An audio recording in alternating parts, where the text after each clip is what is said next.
जग से जन न्यारा पर ब्रह्म विचारा। जगत से परमात्मा का जन जो है और वो संसार से निराला और न्यारा शामिल कैसे रहता है, बहुत सुंदर महापुरुषों ने दृष्टांत दिया है।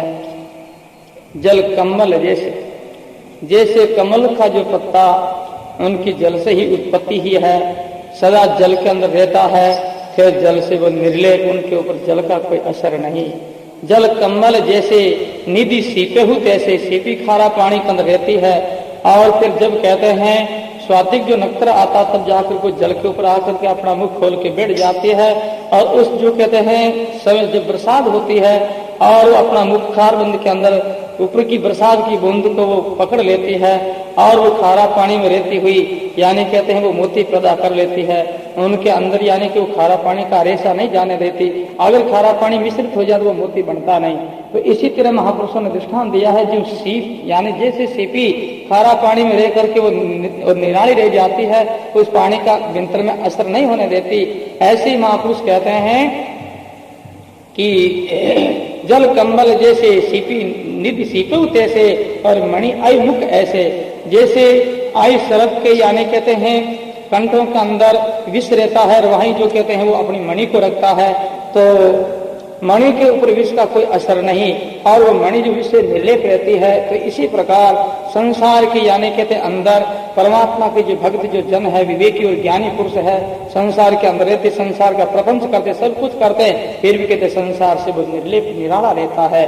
और यानी कहते वो अन्न जो आसक्त होकर के वो चेष्टा करता है विंतर से, नहीं तो उनको सुख है नहीं कोई दुख है।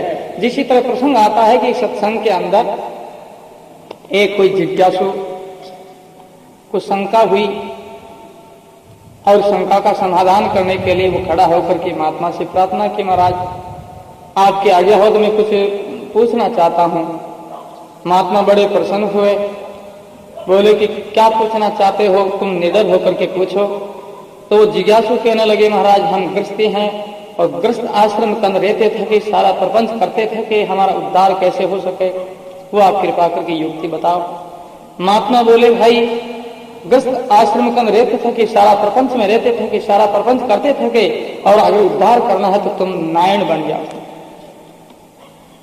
तो बात समझ में आई नहीं। बोले महाराज हम नारायण कैसे बन जाए? तो संतों ने दृष्टांत दिया कहते भाई एक यानी कहते हैं गांव के अंदर एक नारायण मांझी रहता, तो उनकी यानी जजमान के अंदर वो सेवा करने के लिए जाती, तो एक जजमान का यानी घर तो शादी का प्रसंग था और एक जजमान को बुढ़ी जो डोकरी शांत होगी तो उनके जो शोक का जो कहते हैं यानी समय था, तो वो दोनों के घर सेवा करने के लिए जाती। जब वो ब्याह के घर जो कहते हैं ब्याह था उस घर जाती तो वो कहते बंदड़ा गाती, बड़े प्रसन्न होकर के यानी कहते वो गीत गाती सुंदर। और जब उस जो कहते सेवा से निवृत्त होकर के अब जो कहते जब माजी जो मरोड़ा है बड़े भी सेवा करनी पड़े, बड़े भी जाना पड़े, तो ब्याह वाला घर में छोड़ पर थोड़ी से आगे निकलता यानी कि पल्लन वो नेपरिन बांगा बेलने लग जाते, बांगा मेलने लग जाते। कोई सज्जन पूछे माजी अभी तो थे मंगल गाता जो कहते बंदड़ा गाता अभी फिर बांगा मेलने शुरू कर दिया फिर ढंग है। तो जन भाई नारायण मांझी कह रहे भाई बात ऐसे मन बेली बेली बांगा मेलनी है, बाकी जो कहते हैं नहीं तो ब्याह करे जो वह उठे मन हर से के हमारी बीन पगा लागे नहीं अब मेरे जगह माजी मन शौक है मन बेली बेली बांगा मेलनी, बाकी मैं देना सुन निराणु देना सुन न्यारी हूँ। बात सुन बैठी ना। तो ऐसी जगत के अंदर जो सब कुछ करते थे कि बेली बेली बांगा मेलनी, बाकी इनसे जो कहते निरालो न्यारो रहनो, जग से जन न्यारा रे कर ब्रह्म विचार आ रे और यूं सूर उजियार आ रे। ऐसी जो परमात्मा का जन भगवान का जो भक्त है गुरुमुख की भाई बहन है वो संसार का सारा प्रपंच करता हुआ वो इसी तरह नारायण मांझी के तो बेली बेली बांगा मेले बाकी बिंतर में शोक और हर्ष है।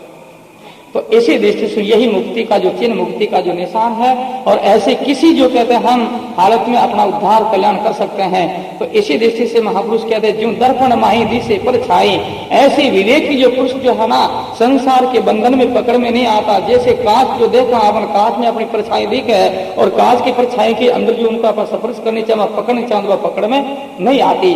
दिशे पर छाई और कछु परसत नहीं, उनको प्रसन्न चाहा स्पर्श करना चाहा तो वो हो नहीं सकता।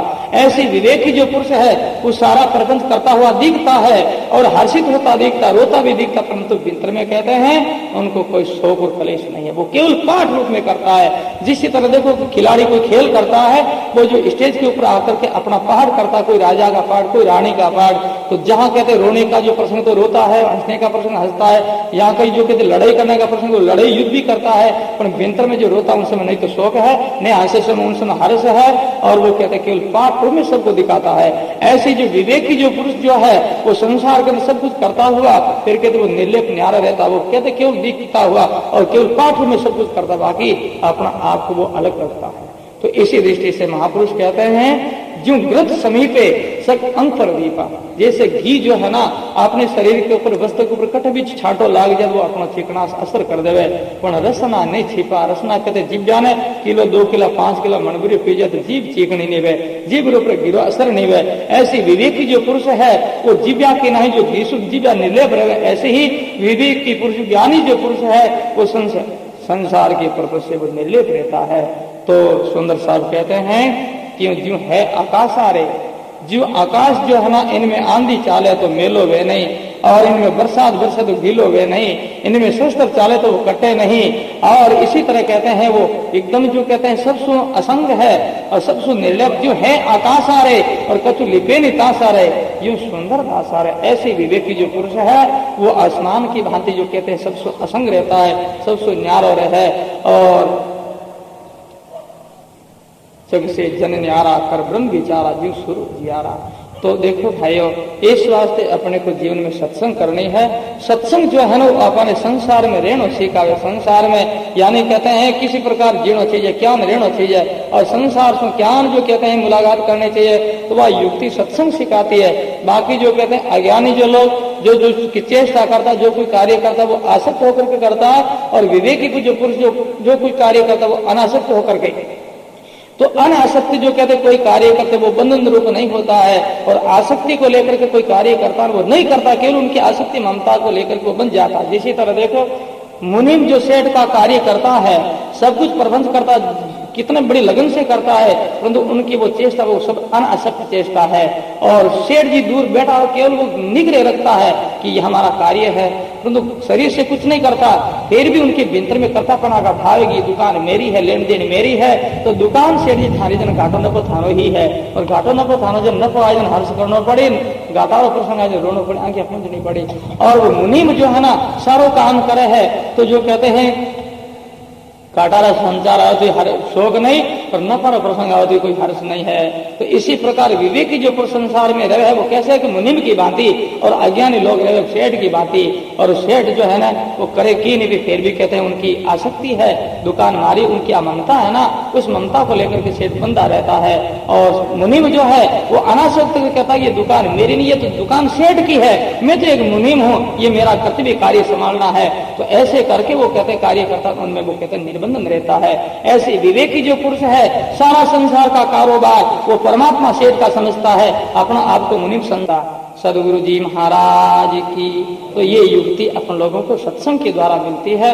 और जिनको ये युक्ति समझ में आ जाए फिर संसार कोई बंधन नहीं, घर बार कोई बंधन नहीं। यानी कहते राजा जनक राज्य करता फिर भी कहते वो विदय कहलाए, और सुखदेव महाराज जैसे यानी त्यागी महापुरुष के वो गुरु बने। तो उन्होंने कहते गुरु लोगों की शरण में जाकर के संसार में रहने की युक्ति सीख ली, इस बात से कहते संसार उनके लिए कोई बंधन रूप नहीं रहा। तो इसी दृष्टि से अपन लोगों ने भी यानी गुरु लोगों की शरण में जाकर के और वो युक्ति प्राप्त करनी चाहिए, और युक्ति प्राप्त हो गई फिर संसार में रहने का कोई फिर भय नहीं। जिस तरह कोई आदमी जल के अंदर तैरना सीख जाए, तैरने की युक्ति सीख जाए, फिर उनके सामने कितने गहरा गंभीर जो पानी क्यों नहीं, फिर उनको डर भय नहीं। और जिनको जो तैरना नहीं आवे उनके लिए जो कहते हैं एकदम जो कहते हैं थोड़ा पानी में भी भय डर ले। तो इस वास्ते जगत जो संसार जो है ना ये बड़ा गंभीर जो पानी है, इनमें तृष्णा का जल भरा है, परंतु जिन्होंने गुरु लोगों की कृपा से तैरना सीख गया, युक्ति सीख गए, उनके लिए फिर संसार कोई सागर का कोई भय और डर नहीं रहता। सदगुरु जी महाराज की, सर्व संत महात्मा की, सत्य सनातन धर्म की, आज के आनंद की। राम सदा से राम।